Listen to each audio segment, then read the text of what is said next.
बिस्मिल्लाहिर्रहमानिर्रहीम। Dear students, मैं आपके लिए जो है ये वीडियो ट्रांसफ़र के बारे में रिकॉर्ड कराना चाह रहा हूँ इस वक्त।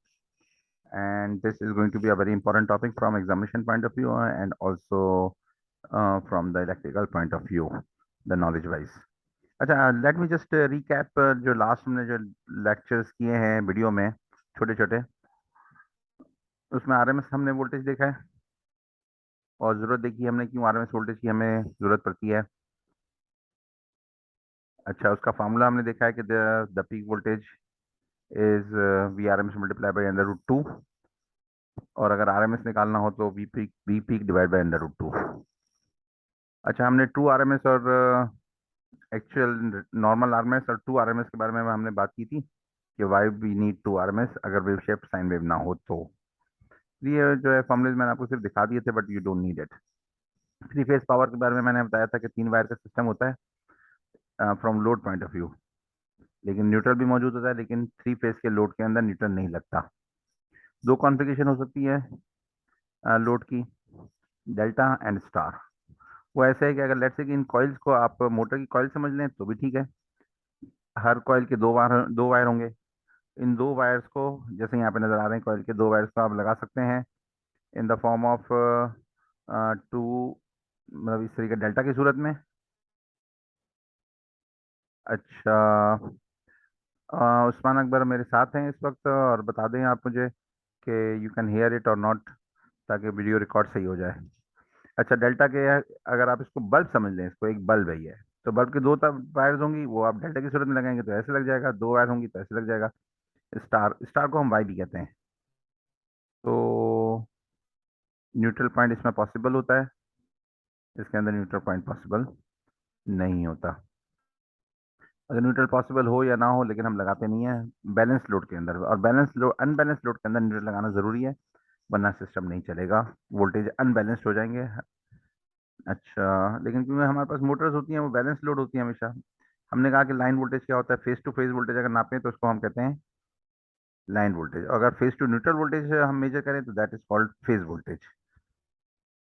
तो ये बात आ गई थी, और ये कुछ डिटेल्स हैं जो कि भी मैं आपको ज़्यादा उसमें डालना नहीं चाहता, ये है कि स्टार के नेटवर्क में और डेल्टा के नेटवर्क में। अच्छा, फेज डिफरेंस जो है फेजेस 11 120 होता है, और balanced and unbalanced three phase load, दोनों किस्म के लोड हो सकते हैं। एक में न्यूट्रल की जरूरत, neutral current is 0 ampere in balance three phase load. तो न्यूट्रल करंट जीरो होता है, इसलिए न्यूट्रल करंट को अगर आप तार को बिल्कुल उड़ा दें अपनी जगह से तो जीरो करंट की वजह है, तो उधर कोई फर्क नहीं पड़ेगा।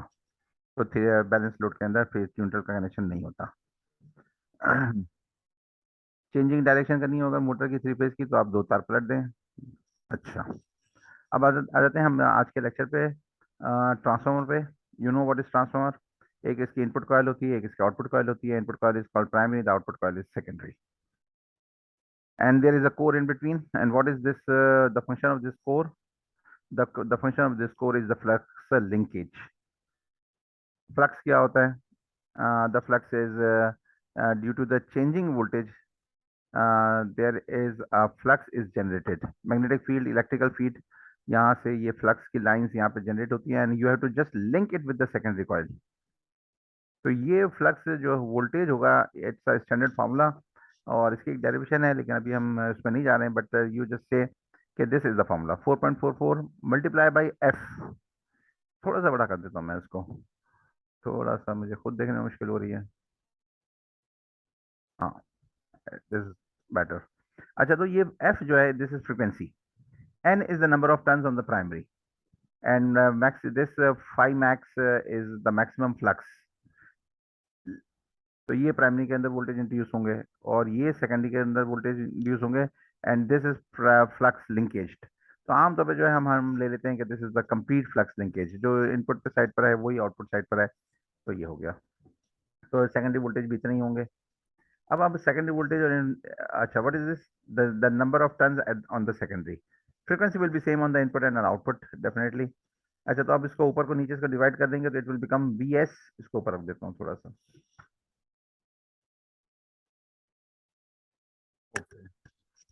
तो V S upon V P कर देंगे, तो 4.4 एफ ये सारे flux linked flux of mutual flux, ये सारे जो है कट जाएंगे, and this will become B S upon B P is equal to N S upon N P, and this is the turns ratio.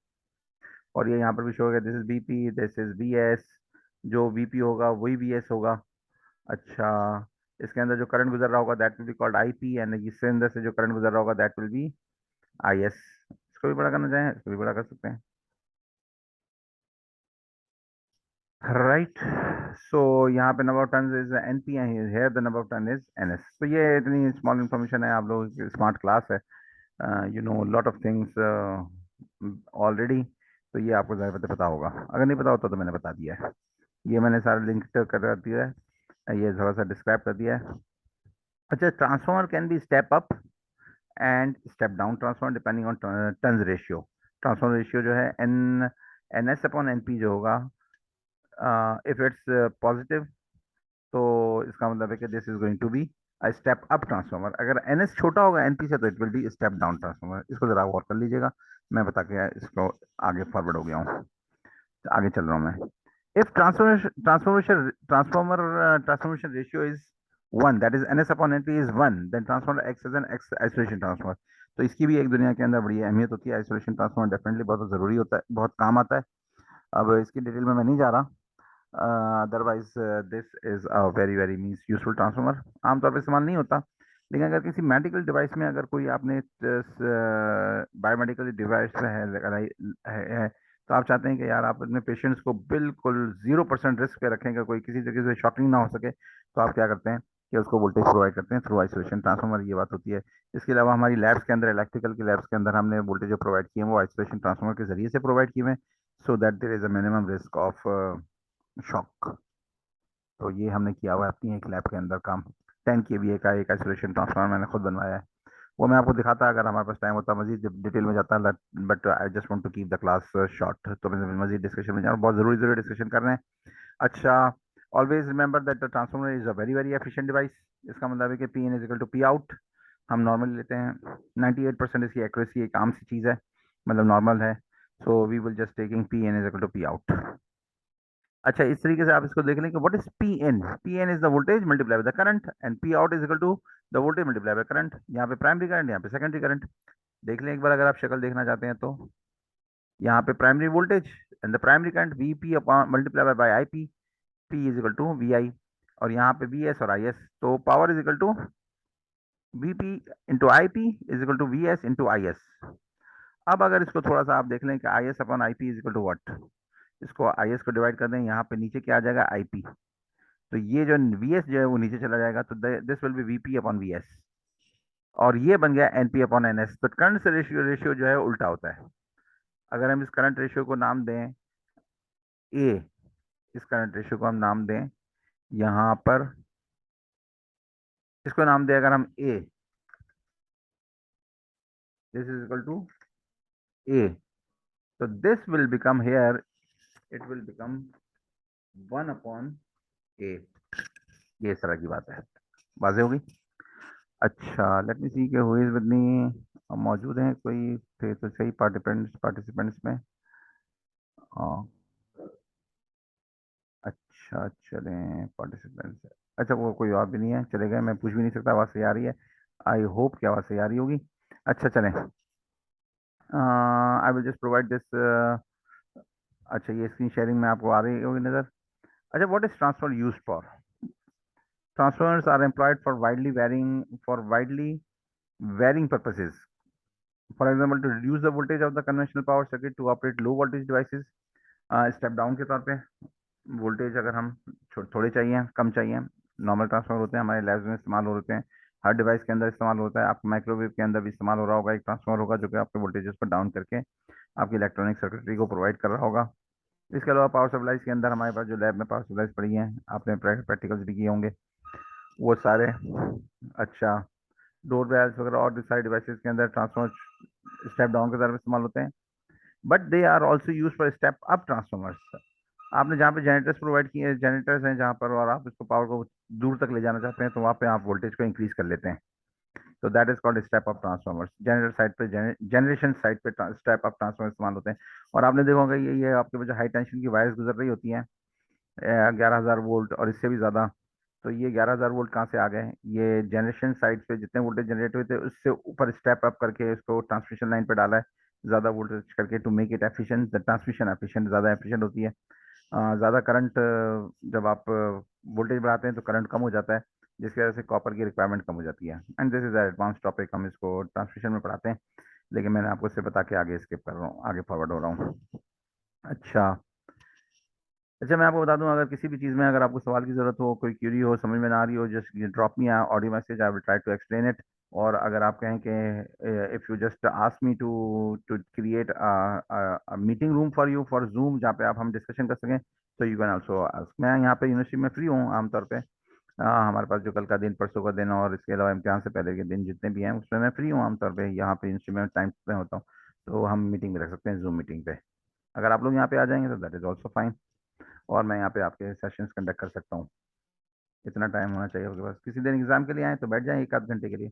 अच्छा, self induction, transformer के अंदर self induction भी होती है, और जो म्यूचुअल इंडक्शन की हम बात कर रहे हैं, लेकिन इसकी सेल्फ इंडक्शन भी होती है। और सेल्फ इंडक्शन के वोल्टेज मैंने आपको बताया कि कितने होते हैं, वो ये होते हैं सेल्फ इंडक्शन। यानी आप जब इधर सप्लाई प्रोवाइड करेंगे, वी एस, यहाँ पे सप्लाई प्रोवाइड करेंगे, तो इसके ऊपर जो वोल्टेज इंड्यूस होंगे वो that will be V S, ये इसके बराबर होंगे। अब वो आपको यहाँ पे बात समझ में नहीं आएगी, लेकिन मैं इस चीज़ को आगे लिंकअप करूंगा, इसलिए मैं आपको ज़रा बता दूं कि ये देखें, इसको बड़ा कर लेते हैं। अगर मैंने एक पावर सप्लाई लगाई है, एसी पावर सप्लाई, इस कॉइल के साथ, ट्रांसफार्मर नहीं है ये, सिंपल कॉइल है, एक इंडक्टर है ये, क्योंकि दूसरा कोई ट्रांसफार्मर, दूसरी दूसरी वाइंडिंग तो है नहीं, तो ये एक सिंपल कॉइल है। तो इसके अंदर से करंट क्यों इतना हैवी नहीं गुजरता? वजह ये है कि इसके ऊपर एक सेल्फ इंडक्शन हो जाती है, due to the changing flux, this voltage is gets induced on this. अब जब इसके ऊपर वोल्टेज आ जाता है तो the current means this voltage and slightly smaller voltage on this side, इस पॉइंट से लेके इस पॉइंट तक, तो फिर करंट जो है कम इंड्यूस होता है, और कम कम कम फ्लो करता है। Self induction is defined as the induction of a voltage in a current carrying wire when the current in the wire itself is changing. Wire में करंट चेंज हो रहा है डेफिनेटली, इसी वजह से। In the case of the self induction, the magnetic field caused created by changing current in the circuit itself induces a voltage in the same circuit, therefore the voltage is self induced। तो इसके अंदर voltage induce हो जाता है। अब यही वाली चीज जो है वो डीसी के अंदर नहीं होती है, because there is no change of flux, and when there is no change of flux तो फिर क्या नहीं होता, there is no self induction. और अगर इस सप्लाई को आप यहाँ पे डीसी से शॉर्ट कर दें तो huge huge current is going to flow, और शॉर्ट सर्किट के तौर पे बिहेव करेगा ये inductor. So it will act as a short circuit when the direct current is supplied across the inductor. Inductor connected with DC, the heading. It will act as a short circuit when the direct current is applied across the inductor. The inductor works on the principle of changing electric flux. When DC is used in an inductor, there will be no change in magnetic flux since DC does not have does, does not have frequency, does not have does DC has uh, does have zero frequency. Therefore, the inductor acts as a short circuit in the DC. तो there is no changing flux, यहाँ पे कोई self induction नहीं होगी, self induction नहीं होगी तो इसका मतलब इसमें जीरो वोल्टेज है। यहाँ पे आपने वोल्टेज अप्लाई किया, सारा का सारा यहाँ पे शॉर्ट सर्किट हो गया, और huge current. That was the point I just wanted no to make.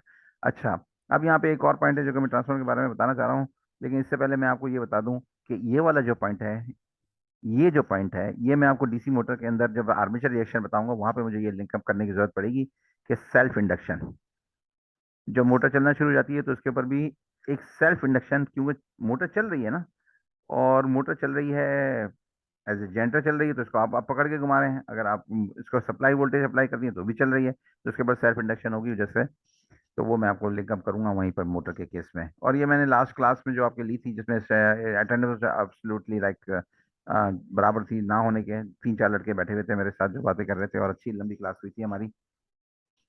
तो उसके अंदर हमने ये वाली डीसी मोटर्स बहुत डिटेल में की थी, लेकिन अब क्योंकि आप लोग नहीं थे तो मैं इसकी वीडियो लेक्चर भी इंशाल्लाह कल रिकॉर्ड करवाऊंगा, और एसी मोटर्स के बारे में भी बताऊंगा, शॉर्ट रखूंगा।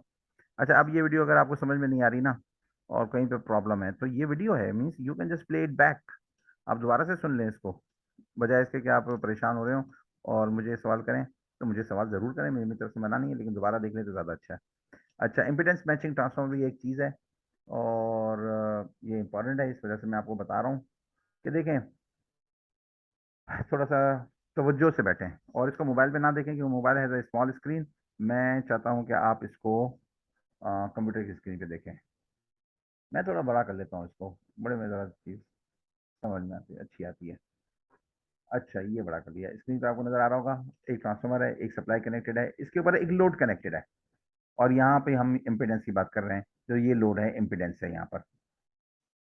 इस ट्रांसफार्मर को क्या लगेगा, इस ट्रांसफार्मर को, इस सॉरी, इस सप्लाई को क्या लगेगा कि इसके ऊपर क्या लोड कनेक्टेड है? लोड तो इसके ऊपर कनेक्टेड नहीं है। लोड ये जो जेड है वो इसके ऊपर कनेक्टेड नहीं है, वो ट्रांसफार्मर के थ्रू कनेक्टेड है। तो हमें इसमें थोड़ी सी बहस करनी पड़ेगी, मतलब समझना पड़ेगा इसको कि इसको इसको क्या फील होगा। अच्छा, इसको क्या फील होगा, इसको कम से कम हम ये बता सकते हैं कि इसको ये फील होगा कि the turns ratio is this, E1 upon E2 is equal to A, I1 upon I2 is IA। ये तो हमें पता है, ये दो चीजें हम यहाँ इस्तेमाल करेंगे। तो इसको जो फील होगा ZX, ZX इस सप्लाई को, वो क्या फील होगा? ZX लिखा है, लेकिन ये आगे फॉर्मूला लिखा है, वो अभी एक्सप्लेन नहीं किया मैंने, लेकिन इसको यहाँ पे ZX फील होगा। ZX फील क्या होगा कि वो Ohm's law, voltage upon current. तो वोल्टेज कितना है, I1 अपॉन E1, और करंट कितना है, E1 अपॉन I1। तो इसको फील होगा कि मैं I am connected, this power supply is connected with E1 upon I1, that is ZX से कनेक्टेड है। अब ZX की वैल्यू को हमें थोड़ा सा एक्सप्लोर करना है। अच्छा, जो सेकेंडरी को क्या फील होगा कि इसके ऊपर क्या लगा हुआ है? सेकेंडरी पर डायरेक्ट लगा हुआ है, इसको फील होगा कि भाई इस पर जेड लगा हुआ है। And what is the value of Z? Z की वैल्यू है E2 अपॉन I2। ठीक है, ये E2 अपॉन I2 है, ये सही है। ये E2 upon I2, that is Ohm's law. तो सेकेंडरी को तो फील होगा कि इसके ऊपर secondary. On the other hand, the secondary sees an impedance Z given by this E2 upon I2। अच्छा, लेकिन ZX can be express in another way. ZX जो यहाँ पे लगा हुआ है, तो E1 अपॉन I1, ये ऊपर से यहाँ से। अच्छा, E1 is equal to what, यहाँ से E1 is equal to E2 को ऊपर ले जाओ, AE2, ये A2 EU2 हो गया। I1 इज वॉट, यहाँ से ले जाओ, I2 is what, I2 is दस I1 ऊपर I1 था ना, यहाँ पर I1 is equal to what, I1 is equal to, ये नीचे है ना, तो ये ऊपर चला जाएगा, तो I2 अपॉन है, यहाँ से इस वाले में से I2 अपॉन है, तो ये I2 अपॉन ए हो गया। थोड़ा सा सिंप्लीफाई करें ए को, इस पूरे को, तो A square E2 upon I2 हो गया। और E2 अपॉन I2 हम क्या कर चुके हैं, ये this is equal to Z, तो A square Z, Z X is equal to A square Z. तो this is called impedance matching, impedance transformation. यानी आपने लगाया था यहाँ पे जेड, यहाँ पे लगाया था जेड, लेकिन यहाँ पे क्या फील हो रहा है इसको कि क्या लगा हुआ है? यहाँ पे फील हो रहा है ए स्क्वायर जेड लगा हुआ है, Z X is equal to A square Z. ये सवाल है इम्तिहान में, इसलिए मैंने आपको बता दिया। तो चलें फिर आगे चलते हैं, और ये अब मैं आपको टाइप्स ऑफ पावर बताऊंगा इंशाल्लाह कल। कोशिश करूंगा, अगर आज रिकॉर्ड हो गई, आपने किसी अपने टाइम में देखनी है। So this was it.